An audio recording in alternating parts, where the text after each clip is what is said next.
Backup opener হিসেবে Asia cup খেলতে যাচ্ছে সাব্বির রহমান। বিস্তারিত থাকছে ভিডিওতে। সাব্বির রহমান সর্বশেষ ক্রিকেট খেলেছে 2025 বিপিএলে এবং সেই বিপিএলে অসাধারণ করেছে।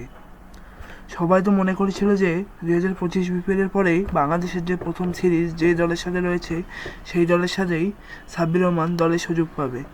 তবে সবাইকে ভুল প্রমাণ করে এখন পর্যন্ত কোনো সিরিজেই দলে নেওয়া হয়নি সাব্বির রহমানকে।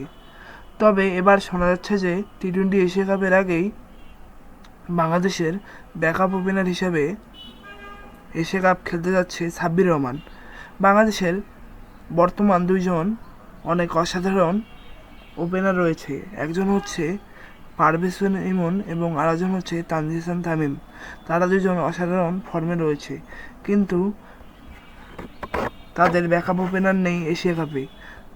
তবে এবার শোনা যাচ্ছে যে 2021 টি-20 বিশ্বকাপের মতোই আরব আমিরাতে ব্যাকআপ ওপেনার হিসেবে খেলতে যাচ্ছে সাব্বির রহমান। তবে আপনার কী মনে হচ্ছে, সাব্বির রহমান কি ব্যাকআপ ওপেনার হিসেবে 2025 এশিয়া কাপে বাংলাদেশ দলের সাথে এশিয়া কাপ খেলতে যাবে? এই বিষয়টি বেশি বেশি করে আমাদের কমেন্ট বক্সে কমেন্ট করবেন এবং ভিডিওতে বেশি বেশি করে লাইক করবেন। সবাইকে ধন্যবাদ। আসসালামু আলাইকুম।